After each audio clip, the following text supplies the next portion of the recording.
Environment Committee. We are in room 1010. It's about 5 after 9, and I'm joined by Mr. Labonde. Good morning. Good morning, Mr. Labonde.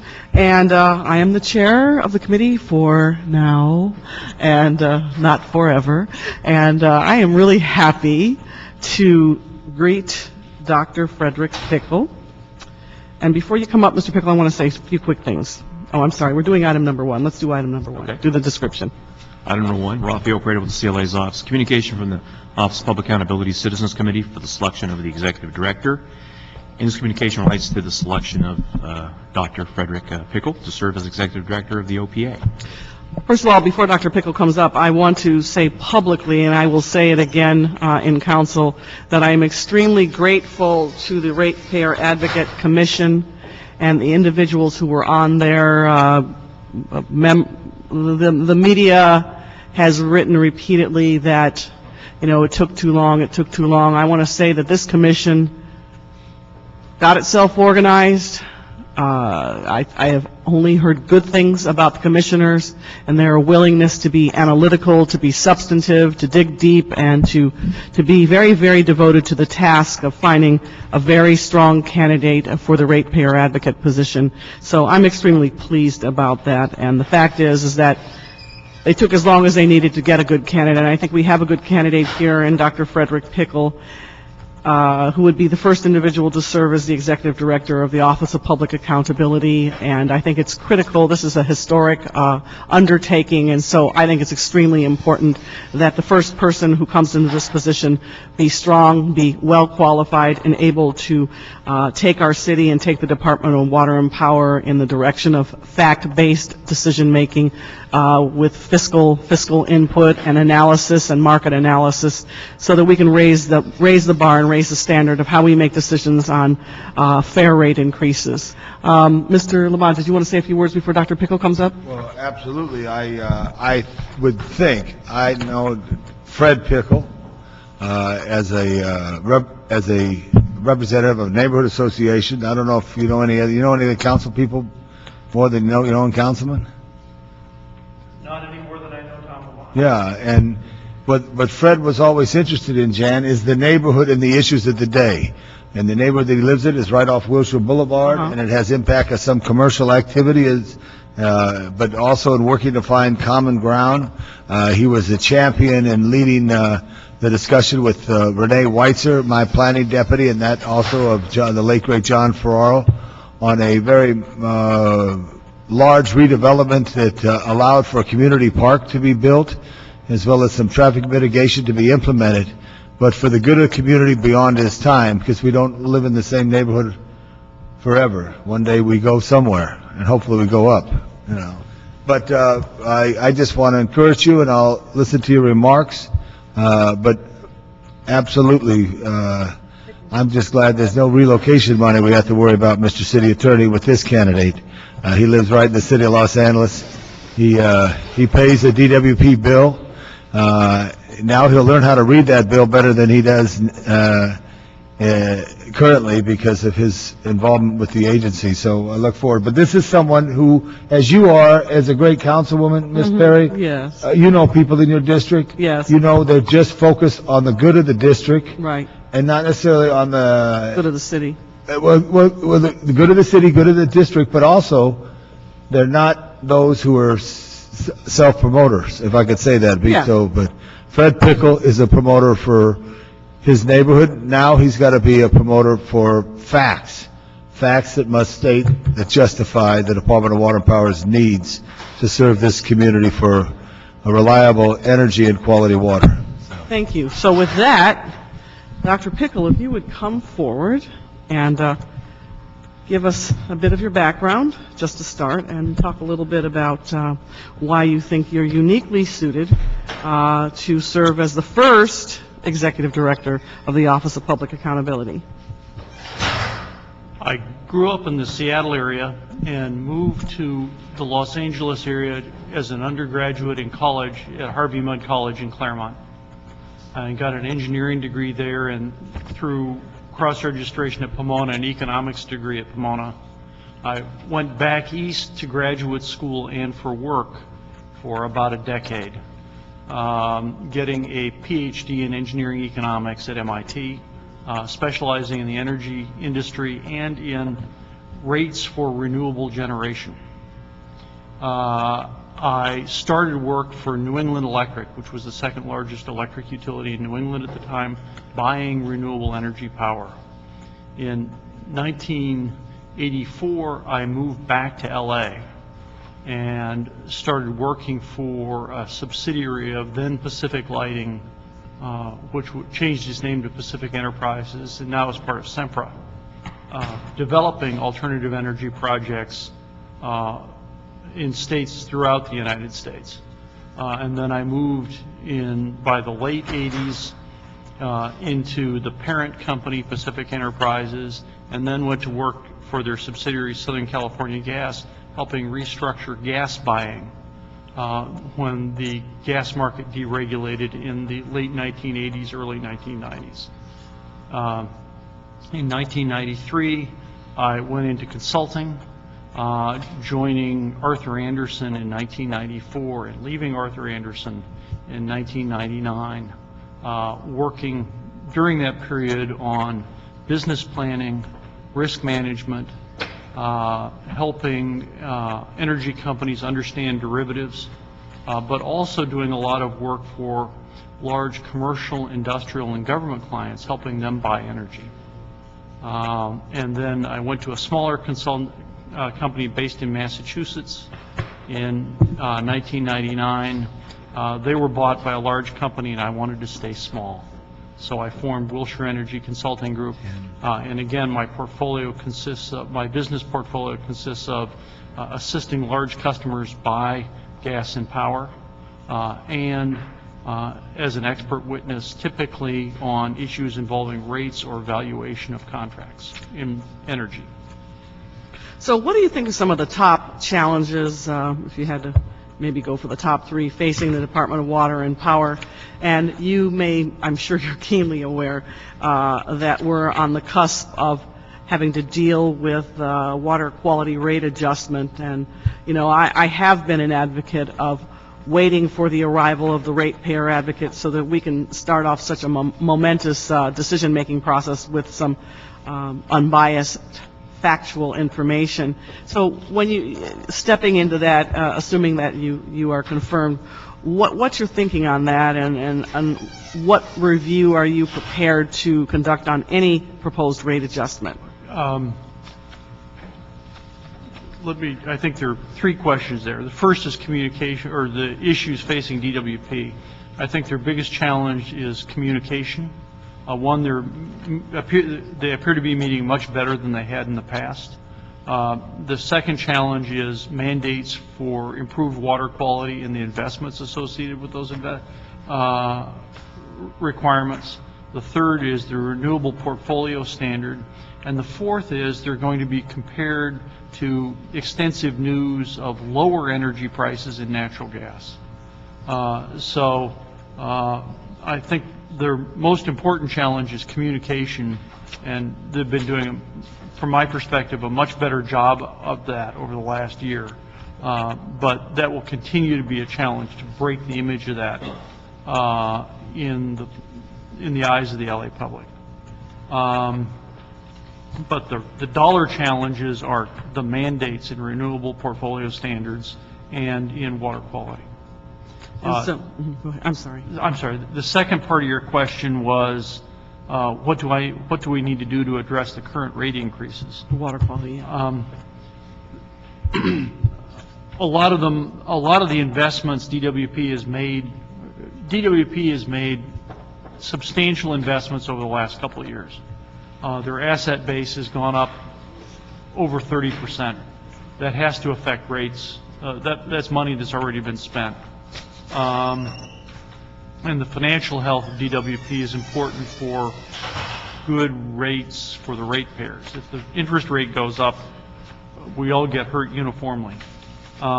So in a sense, we have to address current spending and rates no matter what. There may be some tweaks we can make, but we can't really change things a lot in the short run. In the longer run, I think we need to have broader discussions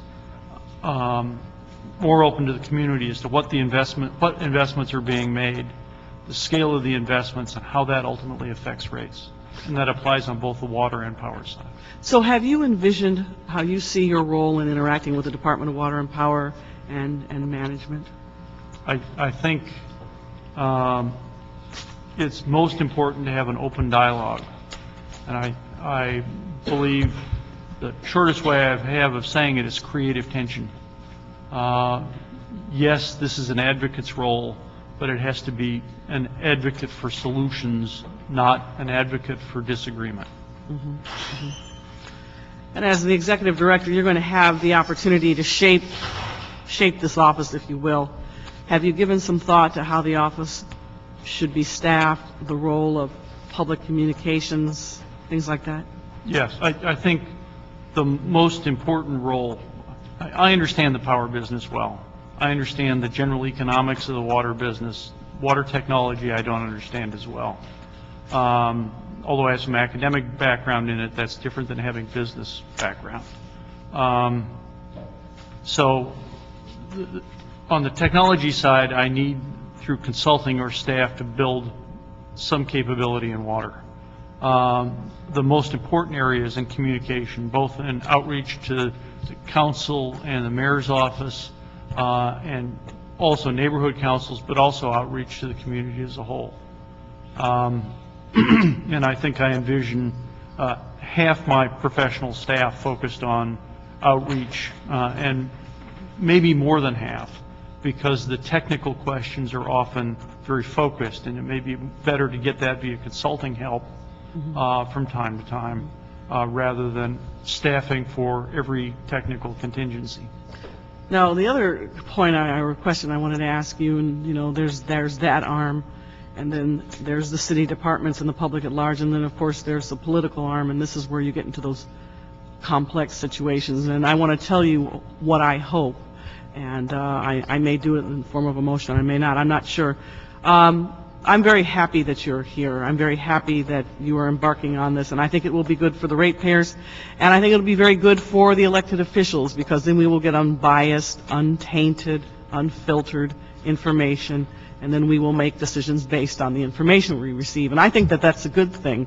I would urge you to think about and maybe look at other models of, I guess, not for lack of a better word, governance or implementation, in the way that elected officials interact with the Office of the OPA or anybody, and engage in maybe setting up a framework of protocols. It's done with the MTA, you know, so that we know who is going in and out of that office. And, you know, you just need to keep a record of that, because you will be lobbied, no doubt, and it's not to curtail anybody's freedom. If everybody's there for a good reason, which is to get information or to share information or to ask questions, then there shouldn't be a concern about setting up a framework for that. And so I'm going to urge you to think about that, and I may follow that up. But I think it's really important so that we can demonstrate to the public that this is a really clear as glass, what your purpose is, what your mission is, and that it's not subject to any sort of undue influence from anybody's interests other than on behalf of the interests of the ratepayers to get the truth. I agree. It has to be open. To be effective, this group has to be seen as a team of straight shooters. Good. I'm glad to hear that. We've also been joined by Mr. Alarcon. Mr. Labonde, would you like to ask? Thank you very much. I think communication is key, but let me ask you a couple things, because on this, and maybe the CAO or city attorney, this is a candidate for the position? Yes. And just for the public's benefit, just say as what the process is as we go forward.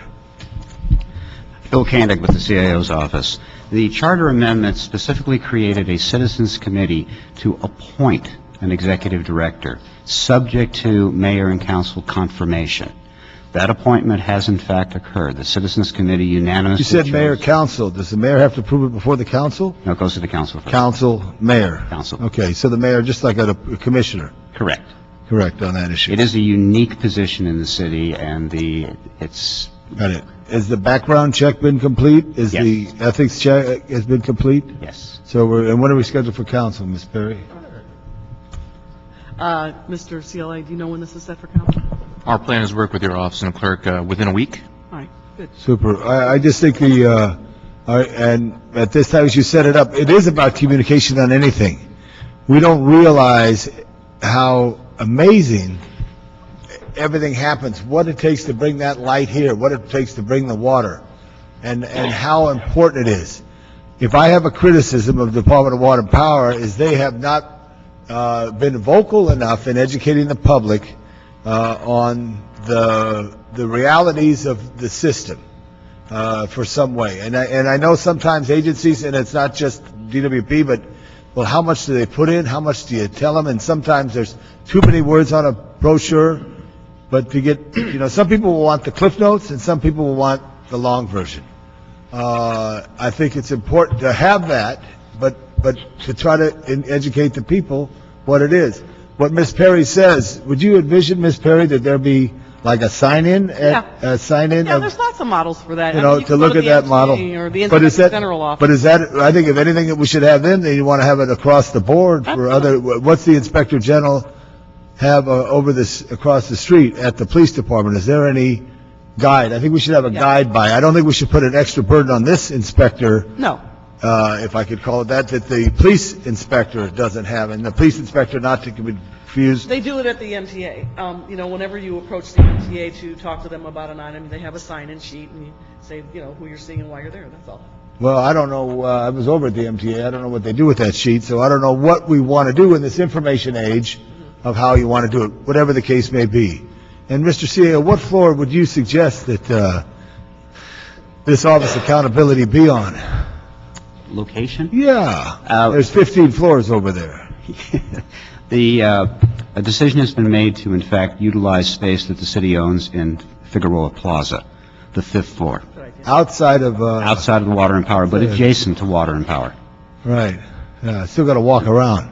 Yes, Right. there's a little bit of an Yeah, incline. well, there should be a bridge between that city building and, put that down, and ask about to do a motion that one day there'll be a But bridge they- between the city, Fig Plaza and Water and Power. But space has been allocated by the Municipal Facilities Committee for this operation, and furniture is being delivered sometime this week for the That operation. makes sense. And how much of a staff is the CAO's office recommending on this? At the present time, we did not recommend a specific number.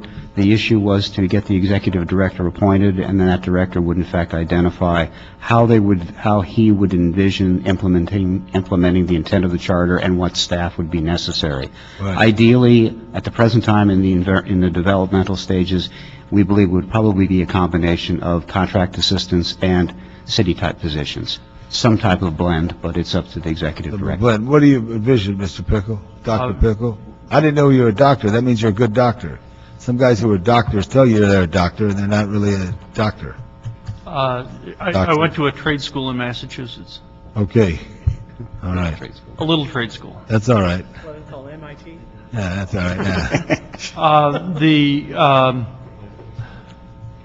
One of the questions asked by the Citizens Committee, which was asked in a series of a half a dozen difficult questions over New Year's weekend, was how would you staff this office? So in a sense, they helped me prep for this, although I thought I was doing the first 2 months of the job over the weekend. My vision in the long term for the office, given the budget limitations or the minimum budget in the charter, is myself, the executive director, 2 individuals, senior individuals who know the city and are good at communications and outreach, and 2 individuals on the technical side. Initially, it's likely the technical side will be handled by consulting help, and I'm working to try to get right outreach communications people in as soon as I can. How many people Water and Power? Guess. 10,000. Not 10,000. About 8,400. 8,400? All right, how many water, how many power? You know? I'm asking you, Fred, a tough question. About 60% is power. I understand that, but I was trying to get the doctor, Sorry. that's the question there, Mr. CAO. But anyway, you may need a couple on power and water. I mean, water is pretty much, I don't know, you may need 3. I would rather see you have lieutenants, as opposed to assistant commanders, if I could use that police phrase. Because what I don't appreciate is sometimes, there are people in offices here in this building or in the City Hall complex who have assistants who act as if they are the role that you have. They should be support to you. And I would also look at something geographically, because this city is large, whether there's for your outreach, for some discussion on that, if you're going to try to reach the people. You plan to reach the people? Who is your constituency? This is a small office. The minimum budget is $1 million a year, and you can't staff to be able to regularly get out to 90 neighborhood councils, let alone community meetings on a regular basis. So my first step would be going through council offices. I found the meetings set up by council offices, like some of yours, to be very effective and very good meetings for that. So my first step is to try to work through council offices and go through community meetings set up Use by for the council. existing infrastructure. But I would say I'd rather have, instead of 2 executives, like assistant, that becomes very political. But if you get lieutenants, people who know water, who know power, because there's a lot of great men and women who know water and power, either who are retired from, who don't have an axe to grind, because sometimes retired people not retired people, but people who leave an organization. Somebody who gets traded from the Dodgers may not like the Dodgers anymore, etc. I want to clear that up. Yeah, it's hard to believe. Yeah. You don't understand what I'm saying, Fred. But Mr. CEO, I'm looking at you because you're helping this appointee, that there'd be someone that cannot speak. The Ratepayer Advocate is the Ratepayer Advocate. There's no one who speaks for the people but the Ratepayer Advocate. I would not want to envision many Ratepayer Advocates, because there may be some inconsistency.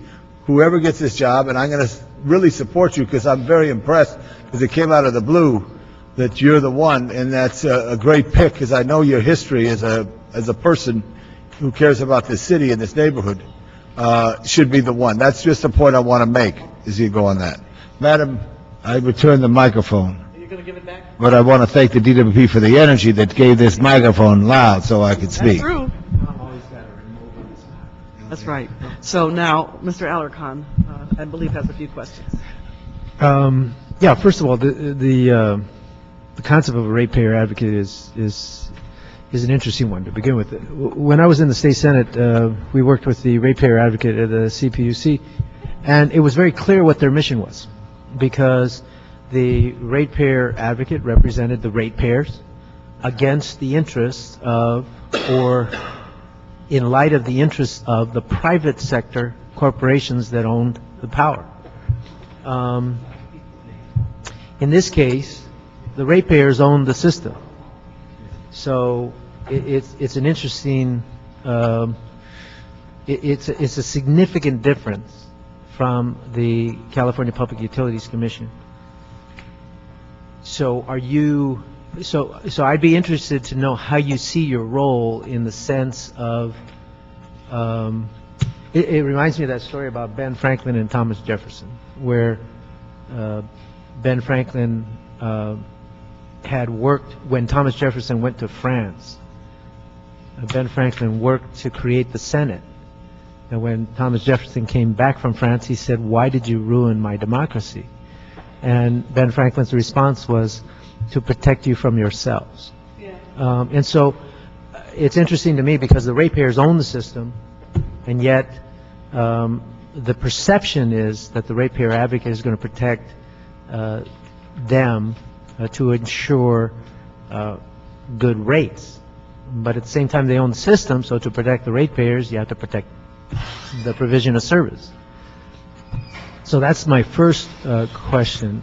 My second question is that the city has a long-standing, first of all, we have a very diverse population. The ratepayers are very diverse. We have billionaires, we have corporate moguls, and we have mom and pops small businesses, and we have poor people, a high number of poor people with an unemployment rate of 14%. And we have senior citizens who can ill afford to pay higher rates. So we have been very liberal in trying to rectify the inequities in society by creating systems to provide discounts in our system. So my second question has to do with which ratepayers are you going to advocate for? And how do you take this mix and advocate for all of them when there are competing interests within the various categories of people who get service? My third question is, there's number one, are we paying fair rates or not? My third question is not a prediction. It is not a question. It's a prediction. My prediction is you'll find the rates are fair as compared to other service providers. That if we want to invest in cleaner technology, we have to increase the rates. And then the neighborhood councils will go ballistic because they don't want any increase in rates. So it's sort of a circular argument, and we sort of put them off by creating a ratepayer advocate position. But at the end of the day, you're going to say the same thing that Varma's been saying. So how can you penetrate that understanding? The bottom line, very similar to what Mr. Labonde was saying, the bottom line is that the public does not trust what the DWP says. Bring me up a pen, I got a pen. So how are you going to increase the trust? How are they going to trust what you say, especially if what you say is the same as what DWP has been saying? It's a challenging job no matter how you do it, but those are my three questions.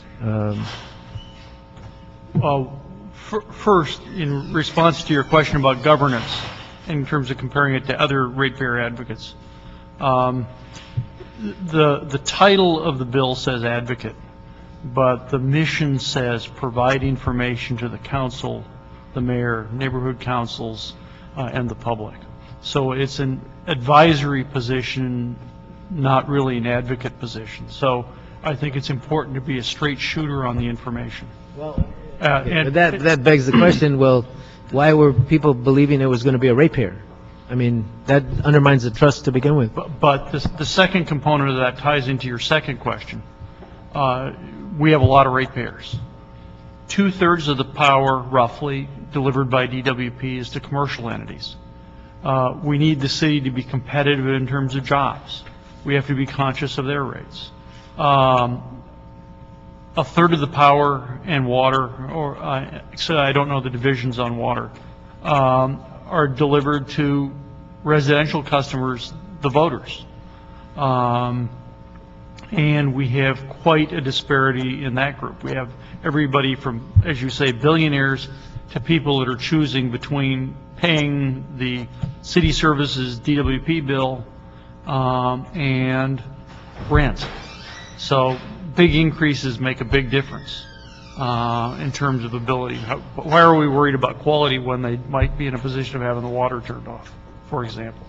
And then lastly, how am I going to communicate something differently than DWP? I think that's the biggest single challenge, is saying, how can we lay this out? But I think both DWP and this office have to lay out a broader communication effort so that people understand the choices that are being made. And we haven't made all these investments in water quality or renewable portfolios yet. And we have the ability to tailor it to what's appropriate for our city. And that process needs to be in the hands of the council. Thank you. Absolutely. Are you really done? In 1 year. Okay. Okay, thank you.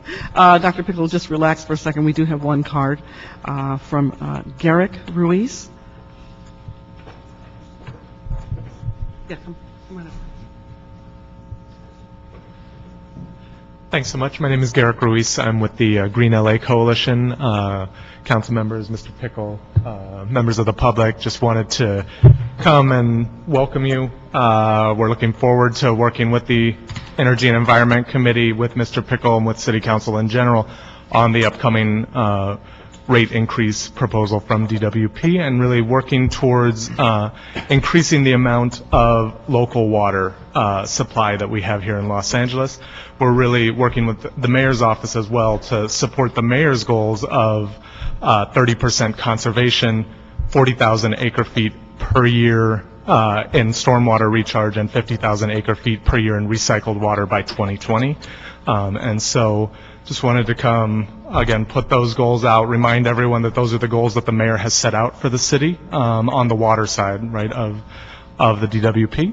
And that in addition to the benefits, just the general benefits to the environment and our the quality of our water here, it also improves jobs, right, keeping jobs. Local water means jobs. Stay in LA as opposed to sending money outside of Los Angeles for imported water, and improves our water security here in Los Angeles in the case of a disaster such as an earthquake and a sustained interruption of the imported water that we use here in Los Angeles. So just wanted to put that out. Thank you so much for the opportunity to speak, and I'm sure we'll be in contact with most of the people in this room. Thanks so much. Thank you very much. Chair. Yes, Mr. CAO, okay, you heard the citizen, who's an advocate for good and green, talk a lot of issues that seem like more issues than what a ratepayer advocate. Did you listen to what the public comment was? Yes. Okay, so what would Dr. Pickle be interested in? Not the percentage of what water we use or reclaim, but if there's a rate related to that, right? Could we, because I don't want to see you have time being spent, people telling you a lot of activity. Do you understand what I'm saying? How do we address that? I'm asking the CAO before. The charter amendment. No disrespect for the public comment, but I'm just saying this is a pure example. The charter amendment basically charges this office with activities associated with water and power rates and reviewing water and power actions associated with their rates. That's a very broad description. That would virtually mean that any activity the department undertakes, which could have an impact on either the water or the power rates, is the fair game, in essence, for this office to review, to determine if there are alternatives, to determine if they are legislatively mandated. Maybe there is, as Dr. Pickle says, a pushback and a change in the level of that mandate. It's a very broad scope that is provided to this office. Additionally, but how do you handle the, and no disrespect, but there was great advocacy for many things. He mentioned the mayor's plans. How does the person who gets this job handle those questions? How would you answer that question? Those questions are to a degree more directed to the Department of Water and Power. Right. Because they would be the ones charged with the idea of water reclamation, these types of things. But Dr. Pickle's operation would in fact be observing and seeing if there, again, were alternatives or differences. I just think sometimes the Department of Water and Power gets slogged down by so many things coming at them. That's very true. And they go and they try to be good to everybody, but it's basically water and power. Now there's certain goals of reducing energy and all the other things of reducing the water take from the California aqueduct, et cetera, our Owens Valley issues. So all those things could really put a lot of extra focus if not they're given somewhat of a clearly defined latitude, of how, because many people have great passion. So what would you say to that, Dr. Pickle? Since my focus is officially rates, is to look at the big stuff first. Right. What really drives rates? What can we do to control the level of the rates or the risks that are inherent in the rates in terms of what's getting passed through in costs? Are there some ways we can control against upside surprises in rates? But will someone come and tell you at Intermountain they think they should do this, but if you go to Palo Verde, you think they should do that, and get very specific on the North Intertine systems? I mean, that's the trouble that I think you could get in, which I think has been a challenge for water and power the last 15 years, where there have been so much coming at them, they haven't picked. Let me just tell you, Vince Lombardi had 5 basic plays, and when he put the tight end on the left side, he had 6 basic plays. When he put him on the left side, he had 12, and when he split the backs, he had 24. But there were 6 basic plays. Water power has to have basic plays in order to be successful and to meet the mandates of the law for energy consumption and water use, etc. So I just don't want to see where so much pressure is put on you to be a savior, because that's what some people think. I believe from hearing public comments, the water does come to the people, the power does come to the people, and pretty effectively. Now, is the rate that's charged the people fair? That's what I see it as.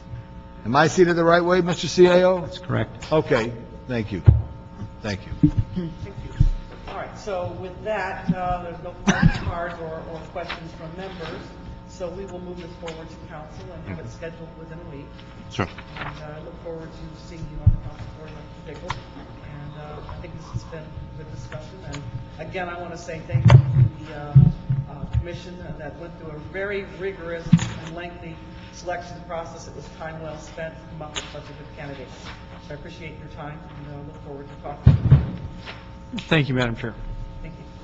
So with that, item 2 was continued. Actually, Madam Chair, the staff is here. Oh, now. they're here, If you would okay. like to hear it, or actually, from our standpoint, we have reviewed this, we do recommend consent. It's simply a contract for about $120,000 for All a right, 5-year let's see. period. It's for DWP's participation with the Western Electricity Coordinating Council's Okay, so interconnection. it's a membership fee for the coordinating council in Illinois? And as well as to pay for Harris Corporation for the telecommunication services, so, which they need in order to connect with this group and to engage in energy reliability activities. Okay, and it has, now what's the fiscal impact on the general fund? No fiscal impact on the general fund. The contract cost will be covered by Department of Water and Power, and it's approximately $120,000. Okay, and then the agreement with Harris Corporation is for 5 years and not to exceed what amount? $120,000. Okay. All right. Mr. Labonde or Mr. Alarcon, did you have any questions on 2? Mr. Labonde? I'm fine if you're fine. Okay, no, the report says this matter has no impact on the general fund, and the 5-year agreement is not to exceed $120,000. We have no cards on this item, so I'll move to approve since we have 3 people here. Thank you. All right, now, this is the portion of the meeting for items that are not on the agenda, and we have a card from Sally Neubauer. So if she'd like to come forward now and speak, this would be the time to do that. Yeah, that's it. Thank you. Good morning, everyone. I'm here to talk